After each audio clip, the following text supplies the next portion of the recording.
Hello and welcome to Chetan Bharat Learning. I am Manvendra Singh Mangat, and in the class of Public Administration, we are going to meet today one of the most visionary, having foresight of hundreds of years to come, Madam Mary Parker Follett, जिसके बारे में Peter Drucker ने कहा था that she was the prophet of management. Let's get a brief introduction that Mary Parker Follett, obviously an American thinker, born in Quincy, Massachusetts. Then early education was done in Boston, USA. लेकिन सिर्फ USA में ही इनकी study नहीं हुई है. She went England and Paris for studies. So एक American society को भी समझ रही हैं और इसी के साथ साथ यूरोपियन सोसाइटी, उसका भी अच्छा ज्ञान इनके पास है. Primarily she studies in the initial years about law, philosophy and government, but further she was also interested in history, philosophy and political science. तो various humanity subject की study का इनके पास experience है और 1900 onwards इस सारे ज्ञान को उन्होंने utilize किया towards social work, especially for women and children. इनके जो most famous work हैं और इनमें से कुछ नाम आपको याद भी रखे होंगे, just to quote in the answer writing. So the speaker of house of representative 1869 में पब्लिश हुई थे. Then the new state, creative experience, then dynamic administration, then freedom and coordination. इसमें जो मोस्ट कॉमनली हम लोग यूज करते हैं पबेड में रेफरेंसेस जहां से, वो है क्रिएटिव एक्सपीरियंसेस के, जहां पे कन्फ्लिक्ट मैनेजमेंट और उससे जुड़ी हुई थियरीज उन्होंने दी हैं. Now to begin with the Mary Parker Follett theories, let's just get some ideas which were thrown by Mary Parker Follett in various of her works, ताकि जो मेन इनकी थियरी है वो किन बैकग्राउंड से आ रही है या उसके पीछे जो ब्रॉड थियरी वर्क कर रही है वो किस तरह से है. We come to doctrine of interpenetration and doctrine of whole. So doctrine of interpenetration that basis on the social interaction. So Mary Parker Follett का जब हम इंडिविजुअल की स्टडी करते हैं तो इंडिविजुअल की स्टडी पर इनके विचार ये हैं कि आइसोलेशन पसंद नहीं है ह्यूमन को. बाय नेचर ही ह्यूमंस इस तरह से डिजाइंड है कि सोशल इंटरेक्शन इनकी एक नेसेसिटी है. ग्रुप में रहना ज़्यादा पसंद करते हैं और सोशल इंटरेक्शन जिस भी कम्युनिटी या ग्रुप से होते हैं, सो वो ग्रुप भी इनकी सोच के ऊपर असर डालता है और ये भी कॉन्ट्रीब्यूट करते हैं उस कम्युनिटी की, उस ग्रुप की आइडेंटिटी बनाने के अंदर. सो सोशल आइसोलेशन पसंद नहीं है.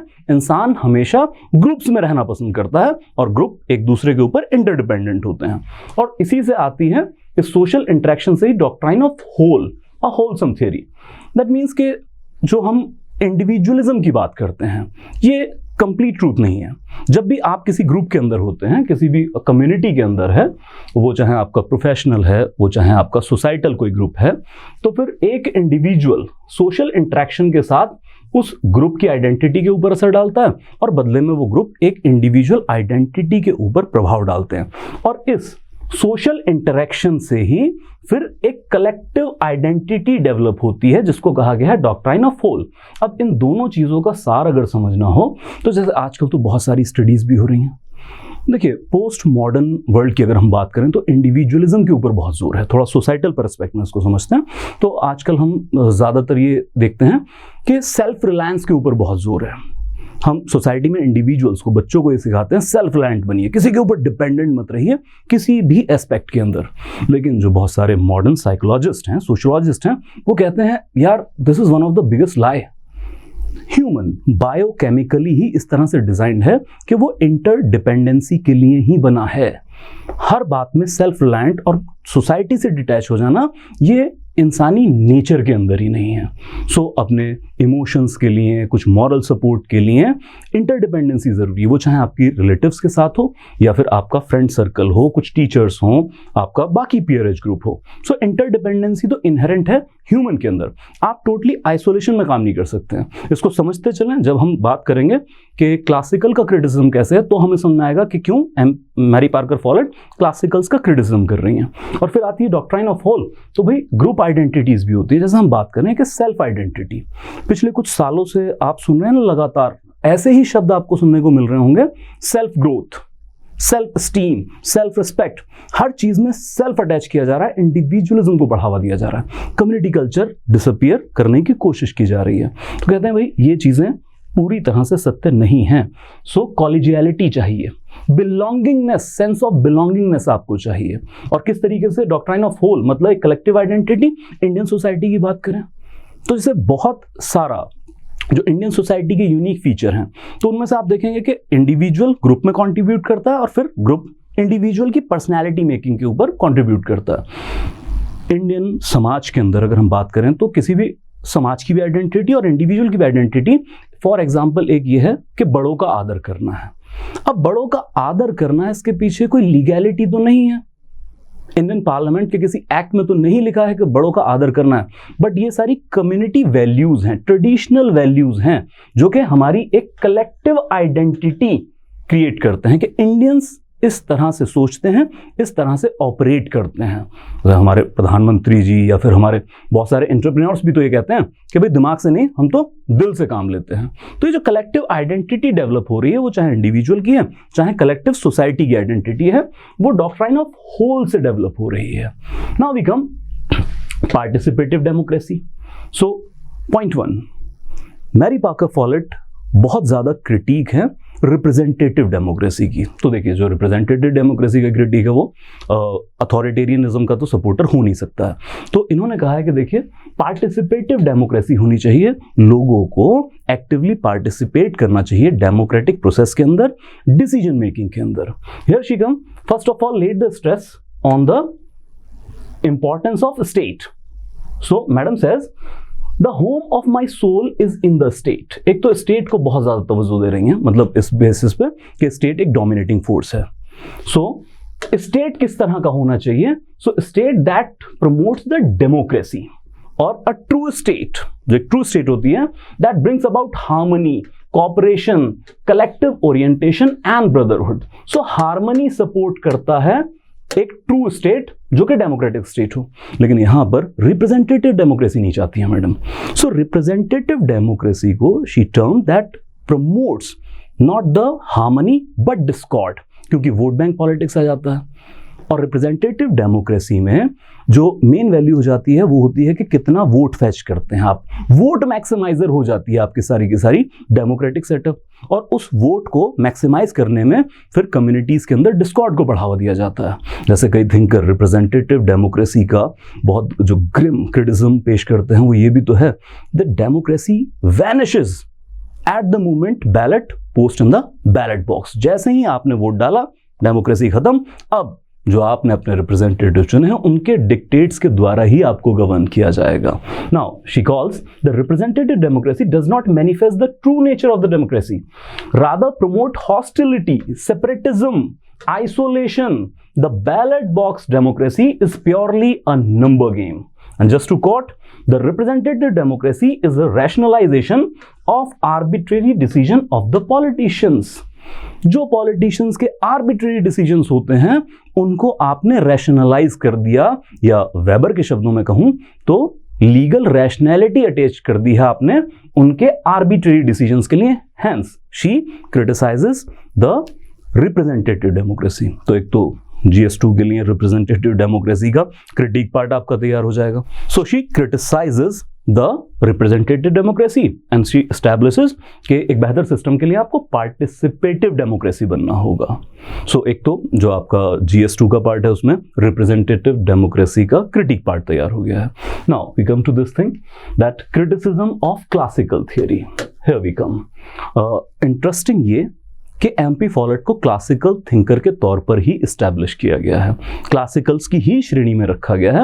या कई बार इनकी प्रोग्रेसिव अप्रोच को देखते हुए हम ये लिखते हैं that she was the linking pin between the classical thinker and the new classicals और मॉडर्न थिंकर्स। लेकिन क्लासिकल थिंकर होने के बावजूद भी इन्होंने हैवीली क्रिटिसाइज किया है क्लासिकल थिंकर्स को। और क्लासिकल थिंकर्स को क्रिटिसाइज करने के पीछे इनकी वजह कि क्लासिकल मॉडल मैकेनिस्टिक मॉडल है, इसमें आप ह्यूमन एलिमेंट को इग्नोर करके प्रिंसिपल्स दे रहे हैं। अब यहां पर इग्नोर करने वाली जो अब तक हमने क्लासिकल्स देखे हैं, तो वो चाहे टेलर हों, फेयोल हों, गुलिकन, उर्विक हों, उसमें चाहे आप मैक्स वेबर भी कोट कर सकते हैं। इन सब के अंदर आपने एक चीज देखी है कि इकोनॉमी एंड एफिशिएंसी के ऊपर फोकस है मॉडल की। सो एक तो बस इकोनॉमी एफिशिएंसी की बात कर रहे हैं और दूसरी तरफ ये बात करते हैं कि भाई स्ट्रक्चर क्या होना चाहिए ऑर्गेनाइजेशन का। So hierarchy, span of control, span of command, order, इस तरह की सारी चीज़ें हैं। तो एक स्ट्रक्चर के ऊपर फोकस है। तो इससे मैडम कहते हैं कि क्लासिकल मॉडल बहुत ज़्यादा मैकेनिस्टिक मॉडल है, मशीन के तौर पर है, जिसमें इंसान को आप कॉग इन द व्हील के तौर पर देखते हैं। मशीन में एक पुर्जा या जो टायर होता है उसका एक स्पोक के तौर पर देखते हैं, उसको भी आपने एक मशीन बना दिया है। और इकोनॉमी और एफिशिएंसी अचीव करने के नाम पर आपने मैथमेटिकल नंबर प्रपोज कर दिए हैं। जैसे हमारे यहाँ होता है ना ब्यूरोक्रेसी के अंदर कि किसी भी बाबू से पूछा है कितनी फाइलें प्रोसेस कर ली हैं। हालत तो हमारी जुडिशरी की अगर हम एग्जांपल लें तो ये है कि जजेस के ऊपर भी ये प्रेशर है, और उनको तो पॉइंट सिस्टम भी दे दिया गया कि अगर एक महीने में इतने केस खत्म करते हो तो आपके 2.5 पॉइंट, 3 पॉइंट जो आपके अल्टीमेटली ACR का पॉइंट बनेंगे। सो आपने मैथमेटिकल नंबर्स दे दिए हैं इकोनॉमी और एफिशिएंसी को, लेकिन उस इकोनॉमी और एफिशिएंसी को अचीव करने के लिए आपने human aspect, motivation, morale, moods of the employ और वर्कर, इसके ऊपर कोई स्टडी नहीं किया। तो in contrast to the classicals, the MP Follett focuses her studies on psychological and to some amount sociological studies। जो हम शुरुआत में बात कर रहे थे, doctrine of interpenetration, doctrine of whole, वो सब किस तरह इशारा करते हैं, एक कम्युनिटी के मेंबर के तौर पर। तो यहाँ पर MP Follett अपनी थ्योरीज के अंदर किसी भी एम्प्लॉय को, किसी भी वर्कर को वो एक मशीनी पुर्जे के तौर पर नहीं देख रही हैं, बल्कि एक कम्युनिटी का, और वो चाहे आपकी कोई गवर्नमेंटल ऑर्गेनाइजेशन हो, उसमें एक ह्यूमन के तौर पर देख रही हैं। तो आपको ह्यूमन के मूड्स, उनका साइकोलॉजिकल या सोशोलॉजिकल एस्पेक्ट की भी स्टडी करनी होगी, even if you want to achieve efficiency and economy. आप उसको इग्नोर करके नहीं चल सकते हैं। सो ये जस्ट आइडियाज हैं जो डिफरेंट वर्क से आते हैं। अब हम आते हैं पब्लिक एडमिनिस्ट्रेशन के अंदर डायरेक्टली। अगर हम क्वेश्चन की बात करें तो किन थ्योरीज के ऊपर फोकस करना है। Here we go. जो मैनेजमेंट के अंदर इन्होंने थ्योरीज दी हैं जो हम एडमिनिस्ट्रेशन में यूज करते हैं, primarily will be focusing at the conflict theory, and this is the most important aspect. Then order, किस तरह से ऑर्डर डिजाइन होते हैं, कैसे ऑर्डर पास किए जा सकते हैं। देन लीडरशिप और इसकी क्वालिटी क्या है, और फंक्शनल लीडरशिप का बहुत अच्छा इसके अंदर एस्पेक्ट है। देन प्लानिंग एंड कोऑर्डिनेशन कैसे करना है, और फिर again some thoughts on power, authority, responsibility and control. Primarily conflict management और leadership, up to some amount order, ये 3 मोस्ट इंपॉर्टेंट पार्ट हैं। ये आपने बहुत गौर से समझना है। ज्यादातर इसके अंदर कंसेप्चुअल वर्क है। जैसे अभी तक क्लासिकल थिंकर देखें तो कंसेप्ट के साथ साथ वहां फैक्चुअल इंफॉर्मेशन बहुत थी। गुलिक के 14 प्रिंसिपल याद करने हैं, PO-CCC याद करना है, पोस्ट-कॉर्ब याद करना है, फैक्चुअल इंफॉर्मेशन। यहां पर फैक्चुअल उतना नहीं है जितना कंसेप्चुअल वर्क है। Now we come to the conflict. This particular conflict or constructive conflict theory was given by MP Follett in the celebrated paper that constructive conflict, and this was presented before the Bureau of Public Administration in 1925. And according to MP Follett, what is conflict? विरोधाभास। conflict क्या होता है? That is, it is a registration of socially useful different ideas। जब एक community के अंदर, एक society के अंदर socially useful different ideas present किए जाते हैं किसी भी टॉपिक या किसी भी फिनोमेना को लेके, देन अराइजेस द कन्फ्लिक्ट। और इस पर MP Follett ये कहती हैं कि जो ट्रेडिशनल अप्रोच है या क्लासिकल्स की अप्रोच थी कि कन्फ्लिक्ट बहुत बुरा है संस्था के लिए। आज भी हम बार बार ये बात करते हैं कि किसी भी संस्था के अंदर, ऑर्गेनाइजेशन के अंदर हार्मनी होनी चाहिए, पीस होनी चाहिए, और इसका एंटीथेटिक माना जाता है कि कन्फ्लिक्ट, अगर कन्फ्लिक्ट है तो हार्मनी एंड पीस नहीं है। सो कोई एंटीथेटिक टू हार्मनी नहीं है कन्फ्लिक्ट, बल्कि MP Follett observes that conflict in itself is a neutral thing. It is not constructive और डिस्ट्रक्टिव पर से, rather it is the process of handling. How you handle the conflict, that course will decide whether the conflict is constructive or destructive.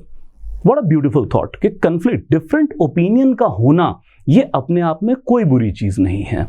और दूसरी तरफ, क्योंकि इससे पहले हम इंटरपेनिट्रेशन की बात कर रहे हैं, पार्टिसिपेटिव डेमोक्रेसी की बात कर रहे हैं MP Follett के ही वर्क के अंदर, तो फिर यहाँ पर तो बहुत लाजमी है कि डिफरेंट कम्युनिटीज़ के, डिफरेंट लोगों के डिफरेंट आइडियाज़ होंगे, और वो जब अपने आप को रजिस्टर करेंगे तो बहुत सारे आइडियाज़ कन्फ्लिक्टिंग भी होंगे।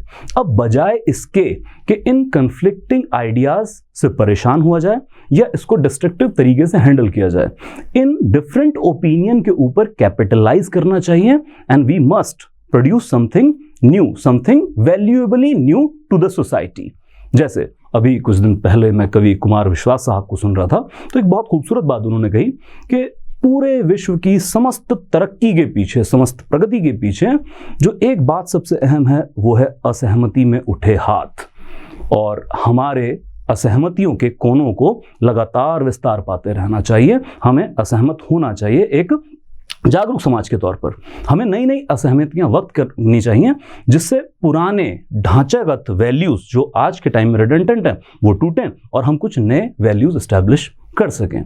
Just think of colonial era, British साम्राज्य, कॉलोनियल पावर यहाँ पर रूल कर रही है, तो भारत असहमत हुआ, भारत के लोग उससे असहमत हुए, इंडियन नेशनल मूवमेंट आती है, जंग आज़ादी, बहुत सारी कुर्बानियां, और उसके बाद हम आज़ादी हासिल करते हैं। तो एक वैल्यूएबल यूजफुल चीज इंडिया ने हासिल की, ना सिर्फ इंडिपेंडेंस बल्कि सॉवरेनिटी। अगर हम उस वक्त कन्फ्लिक्ट अराइज नहीं करते, अगर हम ब्रिटिश रिजीम के सामने अपनी डिसेंट ओपिनियन को रजिस्टर नहीं करते, असहमति व्यक्त ना करते, तो फिर तो कॉलोनियल रिजीम चलती ही रहती। तो आपने कन्फ्लिक्ट अराइज किया, then you got some constructive value with you, then whatever you say, like if we come, सारी दुनिया ने जोर लगा लिया, खासकर यूएस ने जोर लगा लिया कि भाई सुनो, हमने तो न्यूक्लियर वेपन बना लिए, अब कोई और मुल्क नहीं बनाएगा। भारत ने मना किया कि तुम न्यूक्लियर वेपन नहीं बनाओगे। हमने असहमति व्यक्त की, हमने 1998 में पोखरण ब्लास्ट किया, आज हम न्यूक्लियर पावर नेशन है। तो असहमति का ही तो नतीजा है कि आज हमारी सिक्योरिटी, इंटरनल एक्सटर्नल, दोनों को हमने न्यूक्लियर पावर से मजबूती दी है। तो इस तरह का जितना भी फिनोमेना आप सोसाइटी के अंदर देख लें, आप चाहें पॉलिटी के अंदर देख लें, तो ये सब कन्फ्लिक्ट से ही अराइज हो रहा है। इसके अलावा आप अपनी सामाजिक व्यवस्थाओं को देखें, चाहे एम्पावरमेंट ऑफ वुमेन की हम बात कर लें, सो लेटर वैदिक पीरियड से डिटीरियोरेशन औरतों की स्थिति में, और फिर आप देखते हैं कितनी सारी मूवमेंट्स आएंगी। वो चाहे राजा राम मोहन राय साहब का अपना कन्फ्लिक्टिंग ओपिनियन रजिस्टर कराना था, उसको लेकर प्रोटेस्ट शुरू करना था, या उसके बाद फेमिनाइजेशन की वेव है, तो आज हम देखते हैं कि वुमेन एम्पावरमेंट को लेकर हम कितने सजग हैं। तो अगर ये कन्फ्लिक्ट ना अराइज हुआ होता सोसाइटी के अंदर, तो शायद आज भी वुमेन चूल्हे चौके तक ही सीमित कर दी जाती, लेकिन उसके उलट नई वैल्यू स्टैब्लिश हो रही हैं। तो अब जब पीवी सिंधु मैम मेडल जीत के लाती हैं तो हम बहुत खुश होते हैं, या फिर जब हम यूपीएससी का रिजल्ट देखते हैं, पीसीएस का रिजल्ट देखते हैं, उसमें टॉप रैंक्स के अंदर हम महिलाओं का स्थान देखते हैं, तो बहुत सेलिब्रेट किया जाता है इस चीज़ को। दलित चेतना का उत्थान, भारत की वर्ण व्यवस्था, उसके अंदर जातिगत व्यवस्था, अगर डिसेंट ओपिनियन रजिस्टर ना कराई होती, अगर अंबेडकर साहब ने कन्फ्लिक्ट को राइज ना किया होता, तो शायद दलितों के स्थान में जो सोशल मोबिलिटी आई है वो अचीव ना कर पाते। तो society to economy to polity to science, आप कहीं भी जाएं, कन्फ्लिक्ट ही जननी है सब प्रोडक्टिव चीजों की। तो कन्फ्लिक्ट याद रखें अपने आप में डिस्ट्रक्टिव या कंस्ट्रक्टिव नहीं है, रादर आप किस तरीके से हैंडल करते हैं वो डिसाइड करेगा। So in the words of MP Follett, और इस तरह की कोट्स आपको यूज करनी है, that all the polishing is done by friction, we get the music from the violin by friction, and we left the savage state when we discovered fire through friction. भाई पत्थर को रगड़ कर ही तो आग जली, तो जो सीवेज स्टेट, उसके बाद कुक्ड फूड खाना शुरू किया, इंडस्ट्री, और वो जो भी एग्जाम्पल आप ऐड करना चाहें। सो कन्फ्लिक्ट को बहुत पॉजिटिव तरीके से मैम ने अराइज किया है। अब आते हैं कन्फ्लिक्ट रेजोल्यूशन के ऊपर। तो ठीक है, अगर मैडम ने प्रपोज किया है कि कन्फ्लिक्ट को हैंडल करने का डिस्कोर्स सही होना चाहिए तो कंस्ट्रक्टिव होगा, तो क्या डिस्कोर्स मैडम डिस्क्राइब करती हैं? 3 तरह से कन्फ्लिक्ट मैनेजमेंट की बात करती हैं, कुछ ट्रेडिशनल और फिर जो प्रपोज करती हैं कैसे होना चाहिए। So one is domination, then compromise, then integration. Now this is the heart of conflict resolution by MP Follett। हाँ, ये चीजें तो एक्सप्लेन करने के लिए हैं, जैसे डोमिनेशन मोस्ट फेवरेट टाइप का, और खासकर अगर पैट्रियार्कल सोसाइटी की बात कर लें या हेजेमोनिक वर्ल्ड ऑर्डर की बात कर लें, तो डोमिनेट करना। Now what is under domination? कि complete victory of one authority और one side over the other side. भाई कन्फ्लिक्ट क्या है? डिफरेंस ऑफ ओपिनियन, 2 पार्टी या ज्यादा पार्टी के बीच में, तो डोमिनेट कर देना, एक के व्यूज को पूरी तरह सप्रेस करके दूसरे के व्यूज को लागू कर देना, पूरी तरह से डोमिनेट कर जाना। लेकिन वो कहावत भी आपने सुनी होगी, सप्रेशन लीड्स टू रिवोल्ट। सो यहां पर डोमिनेशन के अंदर मैडम कहती हैं कि ठीक है, आप कुछ टाइम तक तो डोमिनेट कर लेंगे, लेकिन डोमिनेटेड पार्टी को एट द अर्लीस्ट मोमेंट, जैसे ही मौका लगेगा, वो रिसरेक्ट करेंगे। तो ये कंप्लीट सोल्यूशन नहीं है कॉन्फ्लिक्ट का। रिजल्ट और example can be world war 1। World war 1 में आपने जो विनिंग पार्टी थी उसने पूरी तरह से डोमिनेट किया अदर साइड को। ट्रीटी ऑफ वर्सेली साइन कर लिया गया, जर्मनी घुटनों पर ला दिया गया और बहुत अपमानजनक संधि उनके ऊपर लाद दी गई। लेकिन जैसे ही पहला मौका मिला, हिटलर मिला उन्हें, तो रिसरेक्ट हुआ and the world could not be save from the scorch of world war 2। Domination की थ्योरी को निगेट करती है। कन्फ्लिक्ट रेजोल्यूशन ऐसे नहीं हो सकता, सभ्य समाज को ऐसे करना भी नहीं चाहिए। इसके उलट बात करती है कॉम्प्रोमाइज की। कॉम्प्रोमाइज, समझौता, ये सिंपल इस चीज के ऊपर है कि both the parties will lose something and will gain something. अब हमारी डेमोक्रेटिक सोसाइटी में, आज के सभ्य समाज में, इसको काफ़ी प्रेफरेंस दिया जाता है। तो वही ना कि कुछ तुम छोड़ो कुछ मैं छोड़ूं, या दुकानों पे जैसे आपने खुद को भी कभी अपने परिवार वालों को बार्गेन करते हुए देखा होगा कि 100 की चीज़ 50 में दे दो, ठीक है, तो हम 50 से आगे बढ़ते हैं, वो 100 से कम आता है और फिर बात इस पर ख़त्म होती है कि न तेरी न मेरी, 75 रुपए में डन कर देते हैं। ऐसा कोई भी example. So both the parties will gain something and will lose something. So comparatively domination से कॉम्प्रोमाइज ज़्यादा बेहतर है और ये काफ़ी हद तक प्रमोटेड भी है day to day decision making के अंदर। नाउ इसके अंदर भी कमी क्या निकालती है, बोले कंप्लीट सोल्यूशन ये भी नहीं है, क्योंकि दोनों पार्टी को कुछ लूज करना पड़ रहा है। तो इसमें दोनों ही parties are having some amount of dissatisfaction. आप पूरी तरह से सेटिस्फाई नहीं हुए हैं रेजोल्यूशन को लेके, तो वो जो लूज करने की फीलिंग है ह्यूमन माइंड के अंदर, वो जो कसक है वो रह जाती है। तो ये भी प्रॉपर फिट तरीका नहीं है। अब इस सब के सापेक्ष में वो प्रपोज करती हैं कि कंफ्लिक्ट रेजोल्यूशन का क्या इंटीग्रेशन होना चाहिए। That is the desire are integrated and neither side need to sacrifice it desire, ठीक है, and it has some advantage upon the compromise. Or compromise does not create but only deals with the existing, whereas integration creates something new, lead to invention and the emergence of new values. सिर्फ जैसे compromise है तो जो बस मुद्दा है उस वक्त फौरी तौर पर उसको सेटिस्फाई करता है, उसको सॉल्व करता है। लेकिन जब आप इंटीग्रेशन की बात करते हैं तो ये न्यू वैल्यूज को जन्म देता है, फर्दर न्यू थिंग्स आपको प्रोवाइड करता है। Now how come integration?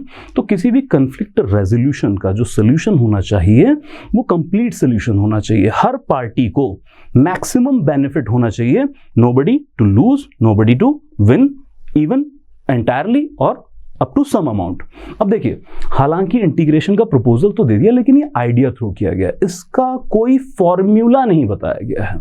हालांकि इसी के ऊपर जब खुद संशय व्यक्त करेंगी तो ये भी बताएंगे कि क्यों इंटीग्रेशन मुश्किल है और क्यों कई बार तो ये पता ही नहीं लग पाता है कि आप कॉम्प्रोमाइज कर रहे हैं कि इंटीग्रेशन कर रहे हैं। लेकिन इसके कुछ एग्जांपल्स जैसे उन्होंने दिए हैं, जैसे आगे हम सर्कुलर अप्रोच की बात करेंगे, या एक बहुत कॉमन एग्जांपल घरों में यूज भी किया जाता है जो MP फॉलेट के वर्क के अंदर है कि मान लीजिए कोई बच्चा है जो साइकिल की जिद कर रहा है।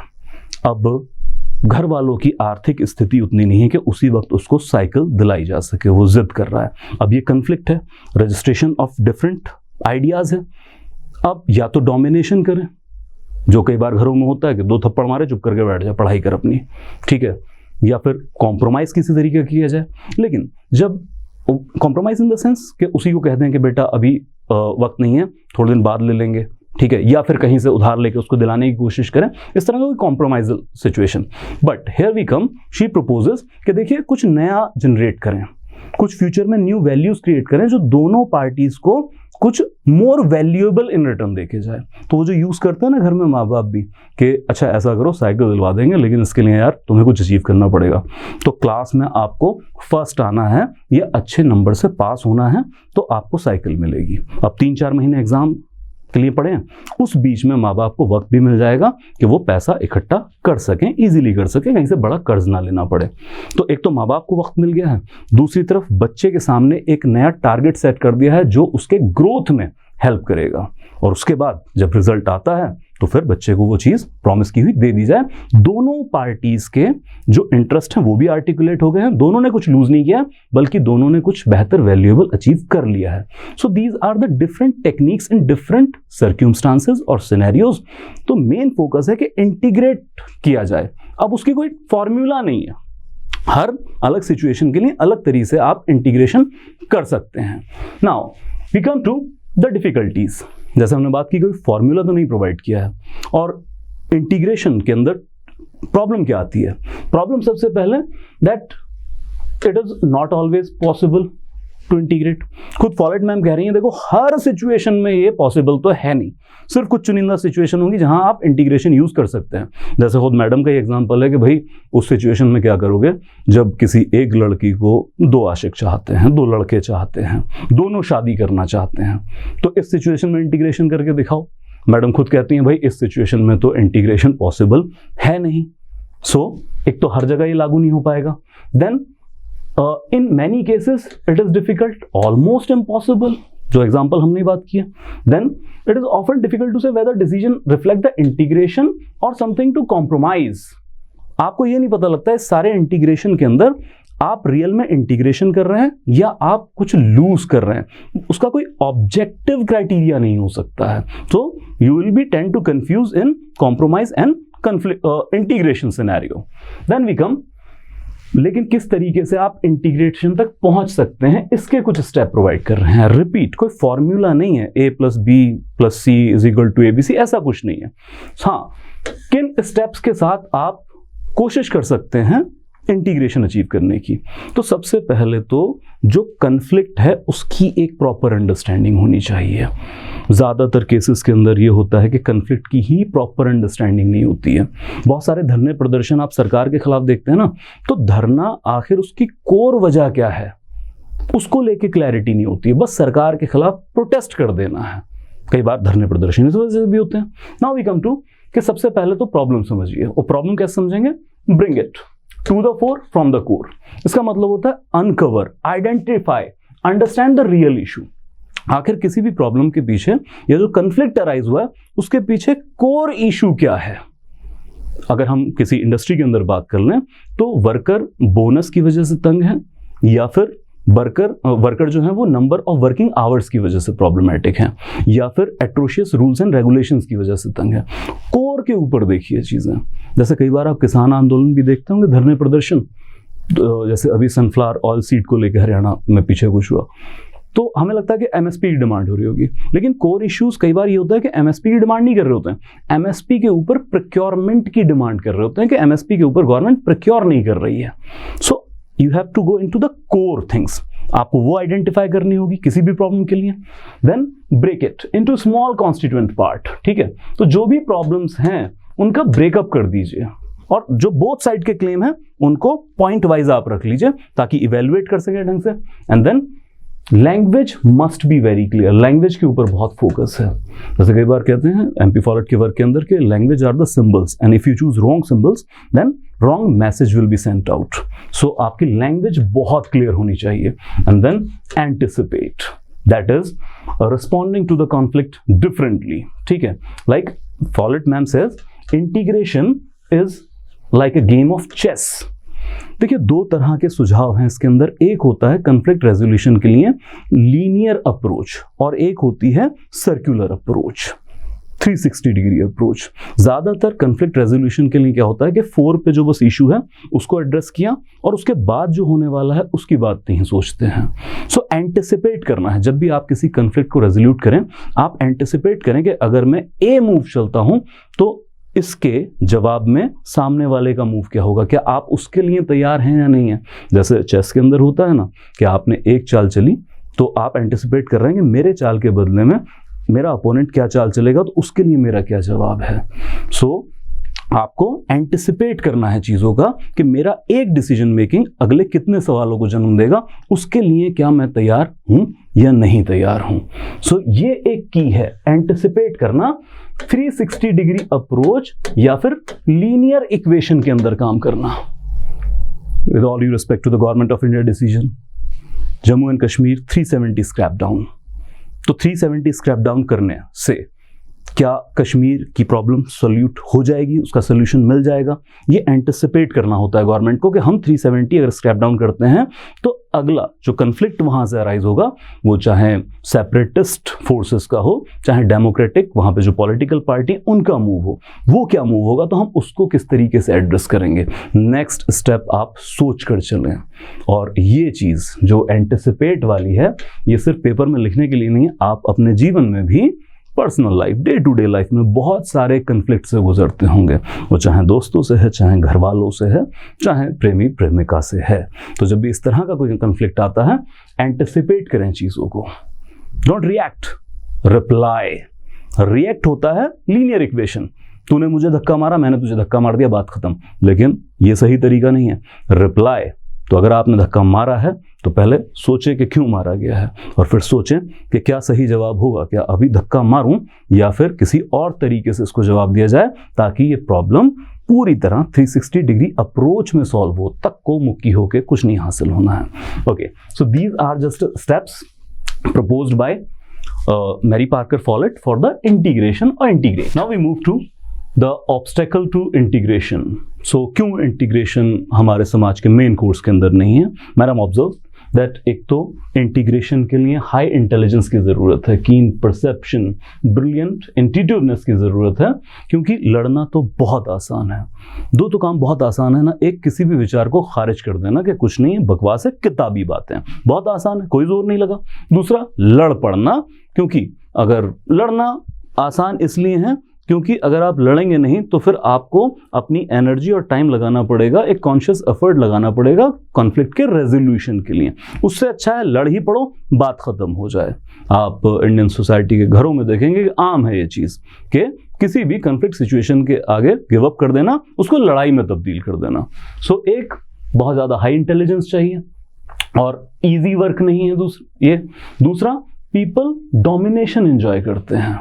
डोमिनेशन के अंदर जो थ्रिल है वो इंटीग्रेशन से नहीं लगता है, जो आमतौर पे ह्यूमन सोसाइटी जिस तरह से ट्रेंड है सोचने के लिए, वहां पर डोमिनेशन गिव्स यू थ्रिल। वो कहावतें बनिया, एनहिलेट योर अपोनेंट।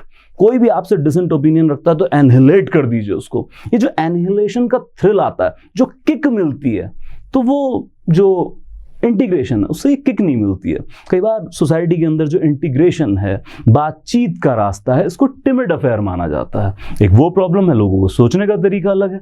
इसके अलावा थियराइजिंग the problem, now this is very important, that the major problem, now the psychological aspect of human, that many a time we keep on theorizing the problem. वो कहावत है ना कि तिल का ताड़ बना लेना।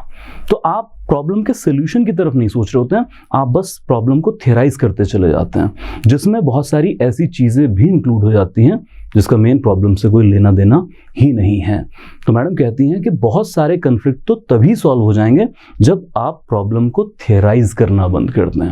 होता है ना कि मेरा फ़ोन नहीं उठाया, मेरा फ़ोन पहली रिंग पे क्यों नहीं उठाया, मेरे मैसेज का इतनी देर बाद जवाब क्यों दिया, किससे बात कर रहे थे, उससे बात कर रहे थे, तीसरे से बात कर रहे थे, हाँ अब तो ऐसे होगा।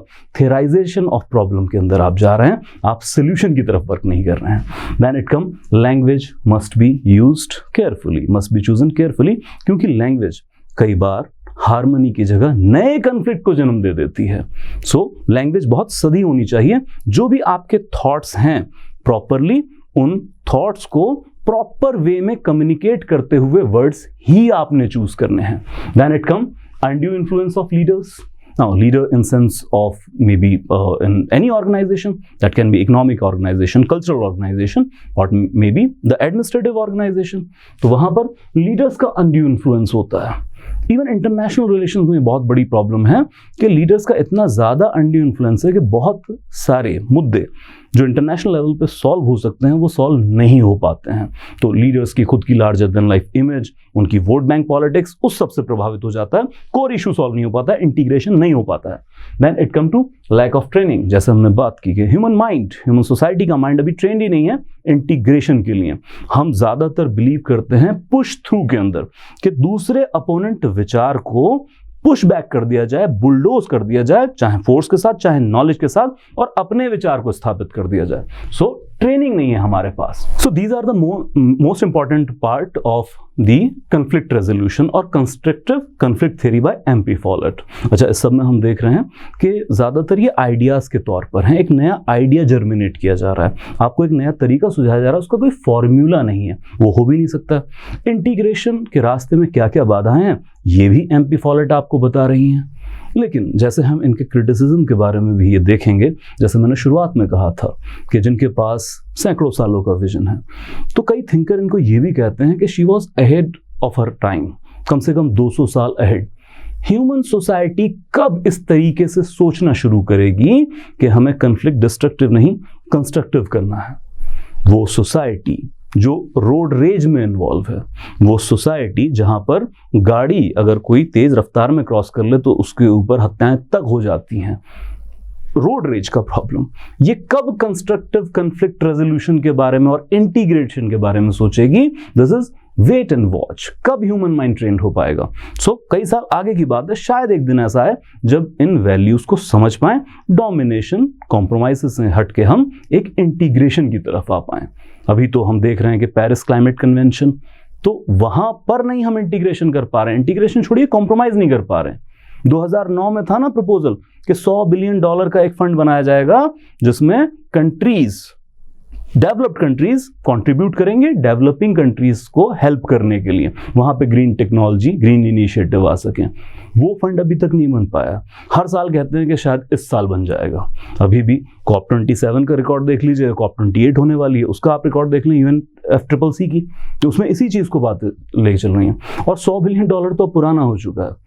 जो लेटेस्ट रिपोर्ट है वो तो कह रहे हैं कि लीस्ट डेवलप्ड कंट्रीज या फिर ग्रोइंग इकोनॉमीज को पर ईयर 2030 तक $2 ट्रिलियन की जरूरत है।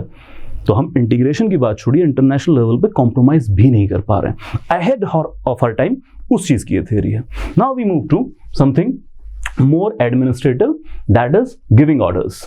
सो पहले तो मैडम ये कहती है कि देखो, जो ट्रेडिशनल मैकेनिज्म में तुम सोचते हो ना कि ऑर्डर दे देना सबसे आसान काम है, हम कहते भी है ना कि बैठे बैठाए ऑर्डर मारता रहता है, लेकिन किसी सबऑर्डिनेट की इसी स्टेटमेंट में तो उसकी शिकायत छुपी है कि वो मजबूरी में कर रहा है, अगर उसको मौका मिलेगा तो वो आपके काम नहीं, और मजबूरी में कर रहा है तो भाई वो पूरे एफर्ट से आपके काम नहीं कर रहा होगा, तभी तो स्लो एडमिनिस्ट्रेशन के तौर पर हम जाने जाते हैं। तो मैडम कहती हैं कि ये जो गिविंग ऑर्डर्स आपको सबसे आसान लगता है, ये इतना आसान काम नहीं है, बल्कि ये एक बहुत मुश्किल और पेचीदा काम है।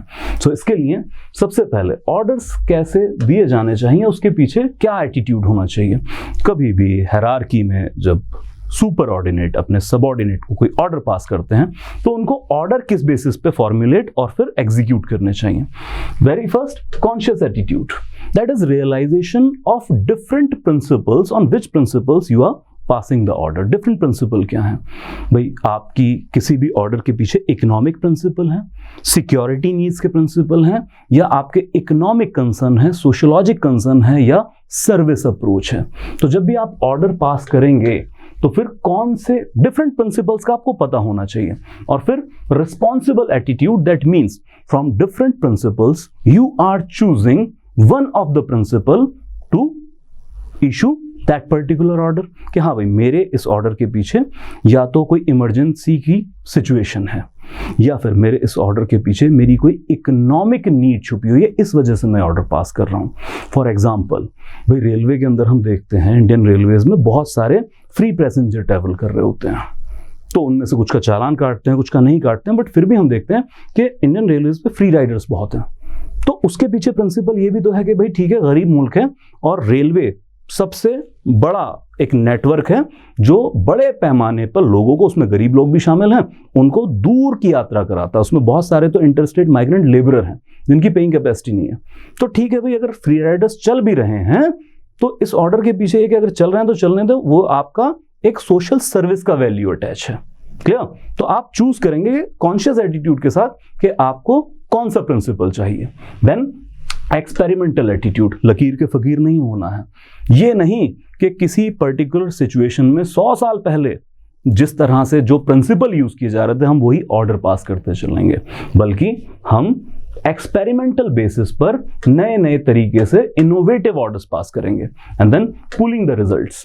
आपके ऑर्डर पास करने के बाद जो भी प्रतिक्रिया आती है, वो सक्सेसफुल होते हैं, वो फेल होते हैं, उन सब का एक नॉलेज बेस बनाया जाए और उस नॉलेज बेस के आधार पर फ्यूचर में डिसीजन मेकिंग के लिए आपके पास बहुत सारा मटेरियल हो। सो आपको रिजल्ट पूल करने हैं। और याद रखें, इन प्रैक्टिस, जैसे हम शुरुआत में बात कर रहे थे, जो इशूइंग द ऑर्डर है, ये अपने आप में एक बड़ा चैलेंज है। और ये तो सिर्फ कुछ स्टेप सुझाए हैं मैम ने।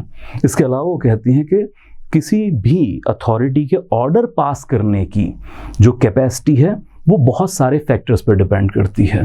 For example that the training, the experience, the emotions, belief, prejudices या फिर certain habits of mind, that means psychologist call them habit patterns, action patterns या motor sets.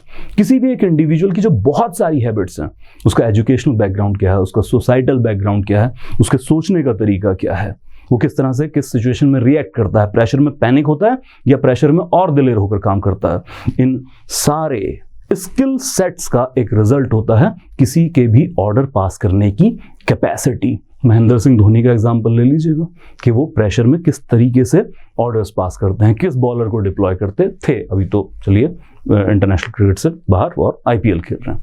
Now we come to this thing, bring about such a change, follow it suggest 3 step. किस तरीके से आपके दिए हुए order को आप ये सुनिश्चित कर सकते हैं कि फुल कैपेसिटी में कैरी आउट किया जाएगा। सबसे पहले building up certain attitudes, then providing for their release and augment the release response as it being carried out. Simple order नहीं पास कर देना है, ऐसे नहीं कि अथॉरिटी बैठी और तानाशाही तरीके से हुक्म जारी कर दिया है। अगर आप चाहते हैं कि वो फुलेस्ट स्पिरिट के अंदर कैरी आउट हो तो फिर आपको ये माहौल तैयार करना होगा। सबसे पहले जब भी कोई ऑफिसर अपने सबऑर्डिनेट को कोई ऑर्डर दे तो एक सर्टेन एटीट्यूड बिल्ड किया जाए उस ग्रुप ऑफ सबऑर्डिनेट्स के अंदर कि वेल रिसीव हो आपका ऑर्डर। ऑर्डर भी कम्युनिकेशन ही तो है, मैसेज ही तो है। तो पहले एक कॉन्शियस एटीट्यूड बिल्ड करें, सर्टेन टाइप ऑफ एटीट्यूड कि आपके ऑर्डर को वेल रिसीव्ड किया जाएगा।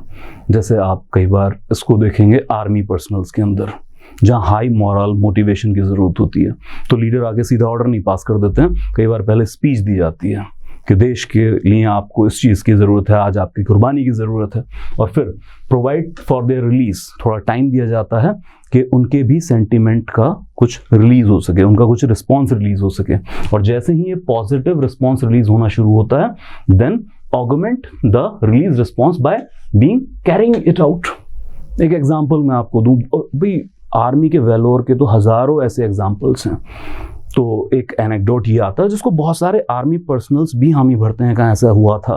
तो 1971 के वॉर की, या शायद अगर मैं माफ़ी चाहूँ तो किसी और वॉर का भी हो सकता है, गोरखा राइफल्स जो बहुत अपने वेलोर के लिए जाने जाते हैं, तो उनको जाकर ये कहा गया कि भाई देखिए अब आपको जंग में जाना है, और ये तो हाई टेरेन के लिए ज़्यादा ट्रेंड होते हैं, लेकिन उस दौरान ये था कि इनको पैराशूटिंग करानी थी। तो एयरप्लेन जाएगा आपको लेकर और आपने जंप करना है।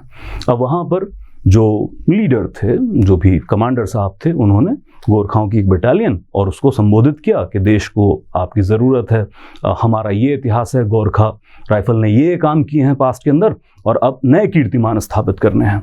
तो भाई आपकी, हालांकि हम जानते हैं कि प्लेन से कूदने की ट्रेनिंग नहीं है, पर देश को आपकी ज़रूरत है, आपको प्लेन से कूदना है। तो कौन कौन तैयार है प्लेन से कूदने के लिए? तो बताते हैं उस बटालियन में से सिर्फ 4-5 हाथ उठे, और ये देख के कमांडर बहुत हताश, निराश और अचंभित भी थे कि यार गोरखा राइफल्स तो जान देने से बिल्कुल नहीं डरते हैं। तो उनको जब ये निराशा सी हुई, चलिए सर्टेन एटीट्यूड वो बिल्ड करना चाहते थे, इसमें 4-5 का एटीट्यूड बिल्ड हुआ, उनका रिलीज भी हुआ, ये पॉजिटिव एटीट्यूड। लेकिन इसी के साथ उन्होंने बात की भी, क्या प्रॉब्लम है, जान देने से डर क्यों लग रहा है? भाई प्लेन लेके जाएगा, पैराशूट मिलेगा, कूद जाना। इससे पहले पैराशूट का जिक्र नहीं आया था। तो बाकी के गोरखा जो सैनिक थे उन्होंने कहा अच्छा साहब पैराशूट भी मिलेगा। इसका मतलब वो जो 4-5 हाथ उठे थे वो तो बिना पैराशूट के भी कूदने के लिए तैयार थे। तो जैसे ही ये ऑगमेंट किया आपने उनके रिस्पॉन्स को, सबकी सहमति आपके साथ जुड़ गई है। इस तरीके का एग्जाम्पल, या फिर मैं थोड़ा थियोरेटिक हूं और प्रैक्टिकल सेंस में भी आए तो खुद MP फॉलेट एक सेल्समैन की एग्जाम्पल का जिक्र करती हैं कि सेल्समैन कैसे अपने ऑर्डर्स, भाई सेल्समैन भी तो कहीं ना कहीं ऑर्डर कर रहा है ना, मतलब चाहे आपने जाके उससे सामान खरीदने की डिमांड की है, लेकिन वो आपको अपना सामान बेच रहा है। इंडिया के अंदर शादियों के सीजन में जाकर ऑब्जर्व करें, साड़ी की, घघरे की, वो जो सारी दुकानें, लहंगे की वो दुकानें, तो वहां पर किस तरीके से सबसे पहले बिल्डिंग अप सर्टेन एटीट्यूड्स, एक एटीट्यूड बिल्ड कर रहा होता है। बहन जी ये आप पे तो हर कलर अच्छा लगता है, पर ये वाला पहन के देखिए कतरीना लगेंगी। इस तरह का कुछ वो एनेक्डोट्स यूज कर रहा है। इसके साथ उनका रिस्पॉन्स रिलीज होने देता है कि नहीं ये वाला नहीं, सब्यसाची का फलाना डिजाइन का कोई है तो दिखाओ, वो सारा चल रहा है। अब इसी सब के बीच में जब पॉजिटिव एटीट्यूड रिलीज होना शुरू हो गया और माने कि उसी वक्त कोई और एक ग्राहक आता है और वो आके कह देता है कि भैया आपने जो पिछली बार सूट दिया था उसकी तो बड़ी तारीफ हुई, शादियों में सबने मुझे देखा, पक्का हो गया वहीं पर इसको एस्टैब्लिश कर दिया जाएगा कि हाँ अब सेल्समैन अपना सामान बेचेगा। ये एनेक्डोट्स मतलब मैं ऐसा नहीं कि अपनी चलता हूँ भाषा में आपको दे रहा हूँ, ये एनेक्डोट्स आपको एमपी फॉलेट के वर्क के अंदर भी मिल जाएंगे, बस उसका इंडियनाइजेशन हमने किया। तो how you carry out your orders. Okay, now strength of favourable response, इसमें थोड़ा क्लासिकल अप्रोच आपको देखने को मिलेगी और इसमें कहा है कि देखिए ऑर्डर जितनी दूर तक ट्रैवल करेगा उसके एग्जीक्यूट होने की प्रोबेबिलिटी उतनी कम होती चली जाएगी। So basically strength of favourable response is indirectly proportional to distance of order travel. इसका मतलब एक ऑर्गेनाइजेशन में हायरार्किकल लेवल बहुत ज़्यादा नहीं होने चाहिए। मतलब अगर डीजीपी साहब कुछ ऑर्डर करेंगे और वो गांव की किसी चौकी तक अगर ट्रैवल करता है कि गांव की चौकी में पुलिस थाने में इस तरह का रूल फॉलो होना है, तो उतना ही कम होता चला जाएगा उसका असर, क्योंकि ऑर्डर लॉन्ग डिस्टेंस ट्रैवल कर रहे हैं। बट ये सब तब की बातें हैं जब टेक्नोलॉजी नहीं हुआ करती थी और अकाउंटेबिलिटी कंट्रोल मेजर्स इतने स्ट्रांग नहीं थे। Then we come to depersonalizing order. This is again very important. You must remember and utilize at various places. Law of situation का सिद्धांत इन्होंने दिया है, जिसमें मैडम कहती हैं that nobody gives order to nobody. Rather, everybody takes order from situation. Again, what a beautiful concept. अभी तक हमें क्लासिकल की अप्रोच में देख लें या फिर आप अदरवाइज देखें, जो जनरली आपने सुना भी है, तो हमें ये लगता है कि जो ऑर्डर है ये सुपीरियर की अथॉरिटी है और इसको कैरी आउट करने की रिस्पॉन्सिबिलिटी जूनियर की है। तो हम ये देखते हैं कि एक बंदा ऑर्डर दे रहा है, दूसरा ऑर्डर रिसीव कर रहा है, लेकिन इस चीज को जरा घुमा कर पेश करती हैं एमपी फॉलेट और कहती हैं ऑर्गेनाइजेशन में, सोसाइटी में कोई ना किसी पर्सन से ऑर्डर लेता है ना किसी पर्सन को ऑर्डर देता है। Everybody is placed in some situation. तो हर अथॉरिटी, हर पोस्ट सिचुएशन से ऑर्डर ले रही है और दूसरा भी जो अथॉरिटी है जो पोस्ट पे बैठा है वो ऐसी सिचुएशन में प्लेस्ड है कि उसको ये ऑर्डर लेना पड़ रहा है। तो असल में डीपर्सनलाइजिंग ऑर्डर है, इसमें पर्सनल कुछ भी नहीं है। आप सब इस तरीके से प्लेस्ड हैं कि आपको सिचुएशन से ऑर्डर लेने पड़ रहे हैं। जस्ट थिंक ऑफ अ थाना। तो एसएचओ साहब हैं, अब वो कहते हैं कि देखो इलाके में चोरियां बहुत बढ़ गई हैं, तो नाइट पेट्रोलिंग हमें ज्यादा करनी है, ज्यादा से ज्यादा टुकड़ियां बनाई जाएंगी हवलदार्स की, हेड कांस्टेबल्स की, सिपाही की, और वो रात भर ठंड की रातों में भी पेट्रोलिंग करेंगे। लेकिन एसएचओ साहब का पर्सनल तो इसमें कुछ भी नहीं है। भाई उनको भी तो क्राइम मीटिंग की रिपोर्ट में एसपी को रिपोर्ट करना है कि क्राइम कितना कम हुआ। अब चोरी की घटनाएं बढ़ रही हैं, तो इस सिचुएशन से पहले खुद एसएचओ साहब ने ऑर्डर लिया, फिर पास ऑन किया बाकी पुलिस पार्टी के ऊपर। वो पुलिस पार्टी भी इस तरह की सिचुएशन में प्लेस्ड है, उनकी भी तो जिम्मेवारी है, तो उनको ये ऑर्डर कैरी आउट करना है। अब इस एग्जाम्पल को एक तो इंपॉर्टेंटली याद रखिएगा और डीपर्सनलाइजिंग ऑर्डर के कंसेप्ट को आप फॉलो कीजिएगा। बहुत सारे जो कन्फ्लिक्ट सिचुएशन है वहां आप कोट कर सकते हैं। कन्फ्लिक्ट अराइज होने की जो प्राइमरी स्टेपिंग्स हो सकती हैं कि कैसे लोगों में मेंटल रेवोल्यूशन लेके आए, एक ये चीज समझा के हो सकती है। जैसे हम पहले ही बात कर रहे थे, अहेड ऑफ टाइम है, ये चीज नोट करते रहें कि किस तरीके से मेंटल रेवोल्यूशन का थॉट दे रही हैं। नाउ इट कम्स टू कि देखिए ये भी याद रखें, क्योंकि सिचुएशन ही स्टैटिक नहीं है कभी। जैसे कह रहे हैं ना, हर व्यक्ति सिचुएशन से ऑर्डर लेता है। तो जब सिचुएशन ही स्टैटिक नहीं है, वो डायनेमिक है, तो फिर याद रखें ऑर्डर्स भी डायनेमिक होने चाहिए, डायनेमिज्म होना चाहिए। लकीर का फकीर नहीं होना चाहिए कि हर सिचुएशन के लिए एक जैसा ऑर्डर आप पास करते चलें।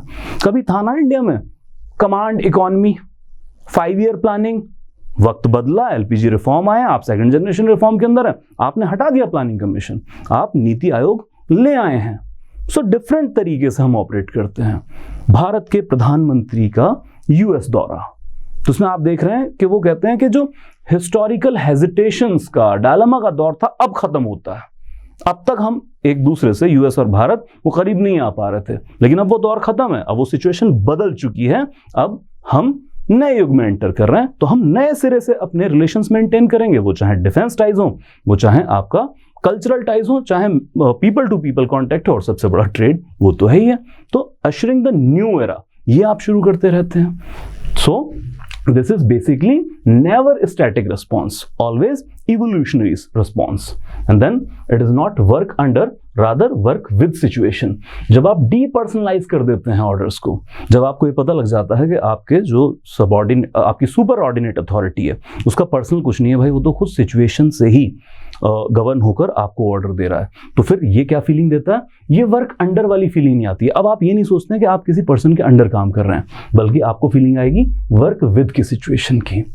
बहुत सारी ऑर्गेनाइजेशन में, सरकारी संस्थाओं में, सरकारी स्कूल का एग्जांपल ले लें तो आप सरकारी टीचर्स से बात करें, with all due respect to government teachers, but ज़्यादातर एक शिकायत रहती है कि हमारे यहाँ तो प्रिंसिपल तानाशाह हैं, हमें ज़्यादा से ज़्यादा पीरियड दे रखे हैं, हमें क्लैरिकल वर्क भी हमसे करवाया जा रहा है, हमें सर्वेस के लिए भेजा जा रहा है। तो क्या इसमें प्रिंसिपल सर का या प्रिंसिपल मैम का कुछ पर्सनल इंटरेस्ट है? नहीं, वो खुद एक सिचुएशन में प्लेस्ड है, उनको डीईओ को रिपोर्ट करना होता है, उनके ऊपर खुद इस तरह के ऑर्डर आए हुए हैं, डीओ के ऊपर कोई और अथॉरिटी, सब के सब एक सिचुएशन के अंदर प्लेस्ड हैं, सिचुएशन से ऑर्डर रिसीव करते हैं और फिर ट्रांसफर कर देते हैं सबऑर्डिनेट अथॉरिटी को, और उनकी अपनी सिचुएशन है। सो डीपर्सनलाइजेशन, जिस दिन ये बात समझ में आ गई ऑर्गेनाइजेशन के अंदर एम्प्लॉयज को, कन्फ्लिक्ट आधा तो वैसे ही खत्म हो जाएगा। और क्योंकि इसकी वजह होगी कि वर्क अंडर की फीलिंग नहीं है, वर्क विद की फीलिंग से हम काम करेंगे। Now we come to power, authority and control. So this is not that much technical, just the ideas of MP Follett. So power, the ability to make things happen, to be casual agent to initiate the change. Power is the capacity to produce intended effect. So एक तो power क्या है? This is a near definition that was proposed by father of bureaucracy Max Weber, कि आप कोई intended result extract करना चाहते हैं किसी से, तो ये आपकी power है, हालांकि वो despite resistance की बात करते हैं। अब power जो आपकी ability है कि आप किससे मनचाहा काम करवा सकें, इसको आगे define करती हैं दो तरीके से, कि एक होती है power over और एक होती है power with। वही जो हम पहले बात कर रहे थे कि वर्क अंडर और वर्क विद का फर्क होना चाहिए। So power over, that is the coercive power, कि आप अपनी कोर्सिव पावर यूज कर रहे हैं, फोर्स यूज कर रहे हैं, और दूसरे था power with, that is jointly developed, rather it is called as coactive power. जब आप पावर विद का कॉन्सेप्ट करते हैं, that we are a unit, और फिर आप अपनी बात मनवाने के लिए वो एस्पिरिटी कॉर्प्स यूज करते हैं, then it will be a coactive power. ठीक है, सो एक जॉइंटली डेवलप्ड पावर होनी चाहिए। अब फॉलेट मैम ये कहती हैं कि हालांकि ह्यूमन सोसाइटी में बड़ा मुश्किल है कि पावर ओवर की फीलिंग को खत्म किया जा सके, इस बात से वो भी जानती हैं कि वो थ्रिल वाला सिचुएशन है ऑर्डर मनवाने के अंदर। तो यहाँ पर ये प्रपोज करती हैं कि अगर ख़त्म नहीं भी कर सकते हैं तो जितना रिड्यूस कर सकते हैं पावर ओवर की फीलिंग को उतना रिड्यूस करें। Organisation must be more democratic, must be more associative in their operations. Now we come to the authority, and authority she described as a vested power, the right to develop and exercise power. मतलब ये different scenario है। हालांकि weber ने कहा था legitimacy turns power into authority, यहाँ पर वो ऐसी बात नहीं कर रही, यहाँ थोड़ा फिलोसॉफिकल मूड के अंदर है और कहती हैं कि right to develop and exercise the new power, कि अथॉरिटी आपकी वो है कि आप नई पावर डेवलप कर सकते हैं और उस पावर को फर्दर एक्सरसाइज कर सकते हैं। So it is not the individualistic और isolative but cumulative and pluralistic. Okay, so it lies with the job and stays with the job. And further, very beautiful and important concept of responsibility, जिसको आज की modern age में भी utilise किया जाता है, कि जो आपकी रिस्पॉन्सिबिलिटी है वो फंक्शन और सिचुएशन से फ्लो होनी चाहिए। मतलब कि it is not that I am responsible to whom, rather it is I am responsible for what. एक हम कहते हैं ना Lok Sabha is responsible, sorry the council of minister is responsible to the Lok Sabha. तो ऐसे ही जैसे हम ये मान के चलते हैं कि हायरार्की के अंदर subordinate is responsible to superordinate, junior अफसर जो उसका सीनियर है उसके प्रति रिस्पॉन्सिबल होगा। बोले यार एक तो ये खत्म करो चीज, रिस्पॉन्सिबिलिटी लाइज विद इन। तो यहां पर मैडम कहती हैं कि ये पूछा जाना चाहिए रिस्पॉन्सिबल फॉर व्हाट। एक एसएचओ साहब हैं तो क्या रिस्पॉन्सिबल डीएसपी साहब के लिए हैं, या फिर ये बेहतर नहीं होगा कि एसएचओ से पूछा जाए कि आप रिस्पॉन्सिबल किस काम के लिए हैं? आप रिस्पॉन्सिबल हैं आपके इलाके में लॉ एंड ऑर्डर की सही मेंटेनेंस के लिए, आपके इलाके में चेन स्नैचिंग ना हो, आपसे रिस्पॉन्सिबिलिटी उस संदर्भ में ली जाएगी। So it is responsible not to whom, rather responsible for what concept, काम के प्रति आपका उत्तरदायित्व होना चाहिए. Then it comes to control. And control, जैसे क्लासिकल थिंकर्स का जो विचार था वो तो स्ट्रिक्ट कंट्रोल कमांड के अंदर था, लेकिन यहां पर मैम कहती हैं कि देखिए मैन कंट्रोल नहीं होना चाहिए. जो बहुत सारा क्लासिकल थिंकर्स है आप उसमें देख रहे हैं, time and motion studies, piece rate system, उस सब में मैन कंट्रोल हो रहा है. लेकिन यहां पे मैम कहते हैं कि मैन को कंट्रोल मत करो, उसको तो फ्री छोड़ दो, फैक्ट कंट्रोल कीजिए. आप उसके फंक्शनैलिटी के ऊपर उसको कंट्रोल करें, so that will be a better situation, that will be correlated control. Then we come to planning and coordination. So जैसे कोऑर्डिनेशन के ऊपर बहुत फोकस है. जब कम्युनिटी कल्चर की बात करती हैं, सोशलाइजिकल एस्पेक्ट की बात करती हैं, तो कोऑर्डिनेशन के ऊपर फोकस है. हालांकि अदर थिंकर ने ज़्यादा बेहतर वर्क किया, तो इतना ज़्यादा हम यहाँ से ऐसा नहीं है कि हमें रट्टा ही मानना हो. Just to understand coordination as the reciprocal relating to all factors in situation. जब आप कोऑर्डिनेशन की बात करें तो, और कन्फ्लिक्ट से भी आप इसको रिलेट करें, तो एक दो पॉइंट के ऊपर आप कोऑर्डिनेशन की बात ना करें. 360 डिग्री अप्रोच के अंदर प्रोएक्टिव होकर कोऑर्डिनेशन की बात करें. हर पॉइंट को जहां पे भी डिफरेंट ओपिनियन है, रजिस्ट्रेशन ऑफ कंफ्लिक्टिंग ओपिनियन है, उस सबके सोल्यूशन के लिए आप कोऑर्डिनेट करें. Second thing, coordination by direct control. और डायरेक्ट कंट्रोल में ये वर्टिकल अथॉरिटी और हॉरिजॉन्टल अथॉरिटी दोनों की बात कर रही हैं. Then it come coordination in early stages and coordination as a continue process. एक तो अर्ली स्टेजेस, जहां पर भी आपको लगे कि कंफ्लिक्ट अराइज हो रहा है. कई बार हम डिले करते हैं ना कि ठीक है कंफ्लिक्ट को थोड़ा और बड़ा हो जाने दीजिए, या चलो अपने आप ठीक हो जाएगा, कोई बड़ी बात नहीं है. एमपी फॉलोट कहती है नहीं, कोऑर्डिनेशन खासकर कंफ्लिक्ट के लिए आपको अर्लीस्ट स्टेज पर शुरू कर देना है, जिससे कॉन्फ्लिक्ट बड़ा ना होने पाए. और दूसरा, ये कॉन्टिन्यू प्रोसेस है. किसी भी ऑर्गेनाइजेशन के अंदर, जैसे हम सरकारी संस्थाओं में देखें, तो कंफ्लिक्ट तो लगातार अराइज होने वाली चीज़ है. मैनेजर का क्लरिकल वर्क से, या एडमिनिस्ट्रेटर का मैनेजर से, या फिर क्लाइंट से कंफ्लिक्ट चलता रहता है. तो फिर कोऑर्डिनेशन एक कॉन्टिन्यू प्रोसेस है. ओके, परमानेंट मशीनरी होनी चाहिए कोऑर्डिनेशन स्टैब्लिश करने की. So these are just the ideas on various administrative topics by MP Follett. Now we come something more important, the last thing, last principle, that is ideas on leadership. बहुत ज़्यादा principal यहाँ पे भी नहीं है, idea की बात कर रही हैं. अब देखिए, लीडरशिप के लिए सबसे पहले तो ये कहती हैं कि किसी भी ऑर्गेनाइजेशन के लिए, अब चाहे आप ब्यूरोक्रेटिक डिपार्टमेंट में आ जाइए, सो leadership is very critical. Fayol साहब की हमने बात की थी ना, डिजास्टर कंपनी ज्वाइन की थी उन्होंने फाइनेंशियल तौर पर, लेकिन अपने POCCC के कंसेप्ट, मैनेजरियल फंक्शन, वो सब वहां पर लागू करके उसको one of the biggest financial success में चेंज कर दिया है. तो इस तरह लीडरशिप के ढेरों एग्जांपल एडमिनिस्ट्रेशन के अंदर आपको मिल जाते हैं. सो लीडरशिप बहुत क्रिटिकल है, लेकिन किस तरह की लीडरशिप? ट्रेडिशनल लीडरशिप को पूरी तरह से रिजेक्ट करती हैं और उसकी जगह भी एक नया आइडिया देती हैं. दो तरह की लीडरशिप संस्थाओं में या सोशल सेटअप के अंदर चलती है. That is leadership by position. Point 1, मतलब पोजीशन की वजह से कोई लीडर है, कोई SP साहब हैं, कोई चीफ मेडिकल ऑफिसर साहब हैं, देश का प्रधानमंत्री है, मुख्यमंत्री है, तो उनके पास है पोस्ट. लेकिन इसको रिजेक्ट करने की वजह क्या है कि ठीक है पोस्ट की वजह से पावर तो होगी, लेकिन हो सकता है कि बंदा पोस्ट पर तो है लेकिन उसके पास स्किल और एबिलिटी नहीं है. Just because somebody is chief minister of a state, that doesn't mean कि उसके पास रिक्वायर्ड स्किल्स भी हैं, उसके पास कोई रिक्वायर्ड जो क्वालिफिकेशन होनी चाहिए एडमिनिस्ट्रेटिव, वो भी उसके पास वो कोई नेसेसरी नहीं. तभी तो हम देखते हैं कि बहुत सारे राज्यों में जो बहुत बड़े बड़े लीडर्स हुए वो लंबे टाइम तक CM रहते हैं, फिर भी राज्यों की हालत खस्ता है. नॉर्थ इंडिया में तो ढेरों एग्जांपल मिल जाएंगे. देन वी कम, दूसरी तरह की लीडरशिप होती है लीडरशिप बाय पर्सनैलिटी.